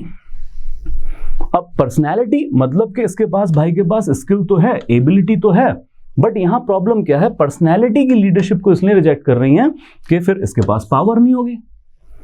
वो पर्सनैलिटी की वजह से लीडर, लेकिन उसके पास पोस्ट नहीं है, तो चाहे स्किल भी है लेकिन वो अपने ऑर्डर कैरी आउट तो नहीं करा पाएगा. अब इन दोनों के ही इंटीग्रेशन को, बोथ टाइप ऑफ इंटीग्रेशन को फर्दर वो प्रपोज करती हैं leadership by function. Functional leadership होनी चाहिए. एक तो वो वाली थियरी कि सही पोस्ट पे सही स्किल सेट बंदे को बिठाना है, right talent must meet right opportunity, तो एक तो उसका इंटीग्रेशन होना चाहिए. And leadership by function, that means in Follett's philosophy You are not leader just because you are at the senior most position, just because you are president of some organization, you are SP of district, you are DC of some district, just because of that you are no leader. So basically आप अपने function, किसी भी organisation के अंदर bureaucracy की सब post पे बैठा हर एक बंदा MP फॉलेट की निगाह में लीडर है, उसकी फंक्शनैलिटी की वजह से। जितना भी अथॉरिटी उसके पास है, रिस्पॉन्सिबिलिटी उसके पास है और जो स्किल सेट उसके पास है, वो फंक्शनल लीडर है। कुछ साल पहले एक फिल्म आई थी गब्बर सिंह करके, पता नहीं ऐसा कुछ नाम था, अक्षय कुमार साहब की। अगर आपको उसका एग्जाम्पल याद है तो वो सारे पुलिस वाले वो गब्बर सिंह को, अक्षय कुमार को, जो चोरी चकारी और मर्डर करता था करप्ट लोगों का, उसको पकड़ने में फेल हो जाते हैं। उसी में एक वो जो गुत्थी का किरदार निभाते थे सुनील ग्रोवर साहब शायद, हाँ, उन्होंने पुलिस में ड्राइवर का एक रोल किया। अब वो याद करें उस फिल्म में क्या दिखाया गया कि उसमें वो अपने स्किल्स पर तो लीडर हैं, वो इंडिविजुअली लगे पड़े हैं कि मुझे इस क्रिमिनल को पकड़ना है, बहुत सारा रिसर्च वर्क करते हैं, ग्राउंड लेवल पर जाकर जहां जहां वारदात हुई वहां से एविडेंसेस कलेक्ट करते हैं, लेकिन उनके पास पोस्ट नहीं थी। तो आपने अगर वो सीन देखा हो तो जो सुपीरियर ऑफिसर बैठे होते थे, जब वो कुछ इनपुट भी देने की कोशिश करता था, ऑर्डर तो चलो क्या ही पास करेगा, इनपुट भी देने की कोशिश करता था, उसके बाद जा तू समोसे ले गया बाहर जा। अब वो CBI ऑफिसर का आना होता है, हलावत साहब, और वो सब देखते हैं कि भाई हाँ ये सिचुएशन है, और फिर एंड में जब उनको टैलेंट का पता लगता है फिर वो कहते हैं भाई जिसको समोसे लेने भेजना था उन गधों को यहाँ अंदर बैठा रखा है डिसीजन मेकिंग के लिए, और जिससे काम करवाना था उससे समोसे मंगवा रहे हैं और उसको टीम में शामिल कर लेते हैं। उसकी फंक्शनल कैपेसिटी को पहचानते हैं कि भाई हाँ ये फंक्शनली इंस्ट्रूमेंटल हो सकता है। So it comes leadership by function. So everybody is leader. It is being sufficiently flexible. अब ऑर्गेनाइजेशन को क्या करना चाहिए इस फंक्शनल लीडरशिप को एस्टेब्लिश करने के लिए? To allow the leadership of function to operate fully, to allow the men with the knowledge and technique to control the situation. Hence we have to get a situational approach. तभी आप देखेंगे कि Google जैसी संस्थाएं जो आज की नई नई ऑर्गेनाइजेशनल सक्सेस की ज़ेनिथ पर हैं, the Facebook, the Google, you just call it, वहां पर आप देखेंगे ज्यादातर फंक्शनल लीडरशिप है। तो वो टैलेंट आपका आप बताइए, आप अपना स्किल सेट प्रपोज कीजिए, वो आपको राइट पोस्ट खुद ही ऑफर कर देंगे, आपकी फंक्शनैलिटी के ऊपर फोकस करते हैं। So this is functional leadership, one of the most important thing. Leadership की अलग से हम थियरी पढ़ेंगे मोटिवेशन मोरल के साथ, तो वहां पर MP फॉलेट को आप रिकोड कर सकते हैं। So these are the important points where we discuss the theories of MP Follett.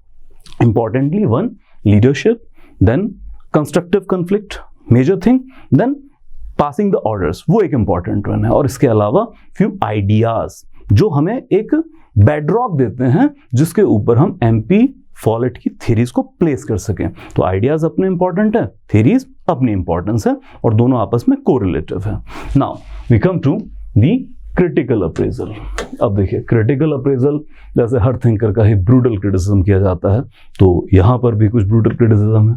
जैसे एक तो she was called as classical thinker, ठीक है, लेकिन इनके आइडियाज में कुछ भी क्लासिकल नहीं है। अब भाई इसको क्रिटिक आप क्यों लिख रहे हैं किताबों के अंदर, ये लिखा तो जाता, लेकिन वो तो खुद क्लासिकल की क्रिटिक्स हैं। ये तो बाद के जो एडमिनिस्ट्रेटिव थिंकर्स हैं उन्होंने ज़बरदस्ती प्लेस कर दिया। तो ठीक है, एक तो ये थियरेटिक सा क्रिटिसिज्म, बहुत ज़्यादा आप इसके ऊपर फोकस ना करें, ये कोई क्लासिकल थियरी इनके अंदर नहीं है, बल्कि क्लासिकल का तो ये खुद क्रिटिक है, क्योंकि सारे आइडियाज़ के अंदर, थियरी के अंदर हम देख रहे हैं सोशियोलॉजी एंड साइकोलॉजी पे वर्क किया जा रहा है। देन एक वजह यह है कि उस दौर में हुई, उस दौर में ये चीज़ें लिखी गई हैं, तो क्लासिकल थिंकर में कोट कर दिया गया। और इसी क्रिटिसिज्म का जब हम थोड़ा इससे बचना चाहते हैं तो हम क्या कहते हैं, she is the linking pin between the classicals and the new classicals. Then we come, her ideas on integration were criticised as illusionary. भाई आप इंटीग्रेशन तो कह रही हैं, कंस्ट्रक्टिव कॉन्फ्लिक्ट मैनेजमेंट तो कह रही हैं, लेकिन मैडम माफ़ी चाहेंगे, क्रिटिक ये कहते हैं ये थोड़ा इल्यूजनरी है, आपने कोई फॉर्मूला नहीं दिया इसका, आपके सिर्फ थॉट्स हैं और ये थॉट इल्यूजनरी, ऐसे इंटीग्रेशन नहीं हो सकती है। और बहुत सारे मौक़ों पर तो आप खुद कह रही हैं कि इंटीग्रेशन पॉसिबल नहीं है। When it comes to Baker, observe that Follett कभी सिस्टमैटिक राइटर थी ही नहीं, और मोर और लेस जिनको आप थियरी के नाम पर पढ़ रहे हैं, these were just the random ideas, और इनके थॉट्स के अंदर भी आपको कोई कंसिस्टेंसी नहीं मिलेगी। और इतना ब्रूटल क्रिटिसिज्म जो कुछ हद तक कई बार सच भी लगता है, that not all her readers would see where her thoughts would lead them. इनकी थ्योरी हम पढ़ते चले जाते हैं, अच्छा भी लगता है कि हाँ यार नए नए विचार आ रहे हैं, लेकिन कोई मंजिल तय नहीं है। ये सारे थॉट्स आपको किस तरफ ले जाएंगे, इसका कोई कंसोलिडेटेड डेस्टिनेशन नहीं है। एक ये अलग से क्रिटिसिज्म है। Then she never had institutional base to facilitate secure position. तो बहुत ज़्यादा इंस्टीट्यूशनल बेस नहीं है, किसी यूनिवर्सिटी वगैरह में पढ़ाया नहीं है। जैसे आप वेबर साहब को देख लें या फिर हम बाकी क्लासिकल्स को देख लें, तो वो चाहे फैक्ट्री में ही सही काम तो कर रहे हैं, वहाँ पर अपने रिजल्ट्स को प्रोड्यूस कर रहे हैं, एक्सपेरिमेंटल बेसिस भी उनके पास। ऐसा कुछ MP फॉलेट मैम के पास नहीं है, आइडियाज जनरेट किए हैं इन्होंने। देन ड्रकर और कांट ने क्या आर्ग्यू किया है, इस तरह के नाम भी लिख लिया करें कि किसका क्या क्रिटिसिज्म है। अब थोड़ा थोड़ा हम नामों पर ज्यादा गौर करेंगे। So ideology of cooperation, negotiation, conflict resolution, consensus were not in sync with the world during his professional life before और पोस्ट वर्ल्ड वॉर पीरियड। जिस दौर में ये सब लिखा जा रहा है उस वक्त तो इन सब आइडियाज की कोई वैल्यू नहीं है। वर्ल्ड वॉर्स के दौर हैं और तब आप देख रहे हैं कि डोमिनेशन चल रहा है या कॉम्प्रोमाइज चल रहा है, तो इंटीग्रेशन की बात नहीं हो रही है। लेकिन ये आपने क्रिटिक के तौर पर लिख तो दिया, लेकिन इसमें उनका तो कोई दोष नहीं है ना कि उस वक्त में इन वैल्यूज की कोई कदर नहीं थी, बल्कि हो सकता है कि इन्हीं के बैकड्रॉप में कन्फ्लिक्ट, जो उन्होंने कहा था ना कि रजिस्टरिंग द डिसेंट ओपिनियन, तो अपना एक डिसेंट ओपिनियन रजिस्टर कराया कि भाई जो आप कर रहे हैं ठीक नहीं है, मेरी थियरी ठीक है। Then Metcalfe and Urwick has observed that her conception were advance of her time. UPSC सीधा पूछ चुकी है सवाल कि MP Follett was advance of her time। तो उर्विक और गुलिक उर्विक बहुत ज़्यादा प्रभावित थे, याद रखें, MP Follett की थ्योरी से। सो दे ऑब्जर्व कि भाई अहेड ऑफ टाइम। वक्त वक्त पर हम सुनते हैं ना ऐसा कि अपने समय से बहुत आगे का बंदा है, या किसी व्यक्ति की सोच बहुत दूरदर्शी है, बहुत आगे का सोच के चलता है। तो MP Follett के बारे में जैसे मैं क्लास के बीच में भी कह रहा था कि ऐसा माना जाता है कि कम से कम 200 साल आगे हैं। 200 साल शायद, अब मतलब 100 साल तो गुजर ही चुके हैं इनको, 100 साल शायद और गुजरें, तब ह्यूमन सोसाइटी को इनकी वैल्यूज की कदर हो। और ये बहुत सारे थिंकर्स के साथ होता है। मॉन्टेस्क सेपरेशन ऑफ पावर थियरी, तो जब 16वीं सेंचुरी में वो दे रहे हैं, लोगों को नहीं समझ में आई थी, तब तो किंगशिप चल रही थी, बोले पागल है, शराबी है।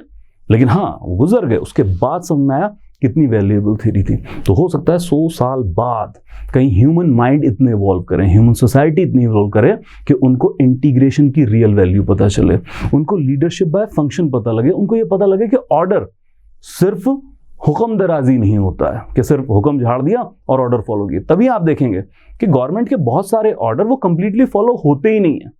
सो वो कॉन्शियस एटीट्यूड, वो रिस्पॉन्स रिलीज, वो सब स्टेजेस आप नहीं फॉलो करते हैं। और फिर जैसे मैडम खुद कह रहे हैं कि भाई जो मेरी थियरीज हैं, इसके लिए तो एक मेंटल रेवोल्यूशन चाहिए, एक कॉन्शियस एटीट्यूड लोगों में बिल्ड करना होगा, ट्रेन करना होगा। इस तरह से सोचने के लिए ही अभी ह्यूमन सोसाइटी को ट्रेन नहीं किया गया। तो फ्यूचर कंसेप्ट्स हैं इसके अंदर। Then Peter Drucker also called her the prophet of management. मतलब हालांकि बात अच्छी गई है, लेकिन एक तरह से ये कह देना कि आप तो संतों जैसी बात करते हैं, तो एक थिंकर को संत कह देना ये ससम्मान, उसको खारिज करने वाली बात भी हो जाती है कि ठीक है आपकी बातें अच्छी लगी, थैंक यू, लेकिन हम प्रिंसिपल के तौर पर एक्सेप्ट नहीं करेंगे। वो सब इसीलिए हैं क्योंकि ज़्यादातर जो थ्योरीज हैं वो आइडियाज़ की शेप के अंदर हैं, वो ज़्यादातर फ्यूचर जनरेशन है, ये नॉर्मेटिव वैल्यूज़ लिए हुए हैं। So this is the critical appraisal in any how, चाहे आप क्रिटिक करें चाहे कुछ करें। लेकिन आज हम उस दौर में पहुंच चुके हैं जब हम फ्लैट ऑर्गेनाइजेशंस देख रहे हैं, जब हम हायरार्की के लिए इतना ज़्यादा एडहेरेंस नहीं देख रहे हैं, साइकोलॉजिकल सोशोलॉजिकल अप्रोच ज़्यादा आ रही है, चाहे प्राइवेट संस्थाएं हों चाहे गवर्नमेंट संस्थाएं हों, हर जगह HRD ह्यूमन रिसोर्स डेवलपमेंट के ऊपर फोकस है। तो फिर बेशक मैरी पाकर फॉलेट के ये सारे आइडियाज अब वर्केबिलिटी में लाए जा सकते हैं, और चाहे सरकारी संस्था हो चाहे प्राइवेट संस्था हो, हैवीली एनरिच होगी इन डिसीजन से। और एक गुजारिश आपसे ये कि जो भी हमने डिस्कस किया है, पढ़ा है, समझा है, इसकी कुछ चीज़ों को गहराई से समझें और कुछ पर्सनल डिसीजन मेकिंग में उतार के देखें, कुछ पर्सनल संबंधों में, वो चाहे आपके दोस्त हैं या आपके रिलेटिव्स हैं, ज़रा वहाँ उतार के देखें, खासकर कंस्ट्रक्टिव कन्फ्लिक्ट मैनेजमेंट थ्योरी या फिर डीपर्सनलाइजेशन ऑफ ऑर्डर। माँ बाप कुछ कहते हैं तो विद्रोह की जगह ये देखें कि वो किस सिचुएशन के अंदर प्लेस्ड हैं, क्या वो भी किसी सामाजिक व्यवस्था से ऑर्डर ले रहे हैं, क्या किसी आर्थिक नेसेसिटी की वजह से ऑर्डर ले रहे हैं, फिर आपको पास ऑन कर रहे हैं। तो जो बहुत सारी पर्सनल लाइफ की प्रॉब्लम है वो भी एमपी फॉलेट की राह पर चलकर अगर सॉल्व नहीं तो आसान तो की ही जा सकती हैं। In the end just a practice question, that conflict is appearance of difference of ideas and of interest. Mary Parker Follett comment। तो कोशिश कीजिएगा इसका एक आंसर आप 150 से 250 वर्ड के अंदर लिखें, आप सबमिट कराएं प्लेटफॉर्म के अंदर। मिलते हैं नेक्स्ट क्लास के अंदर। Thank you so much.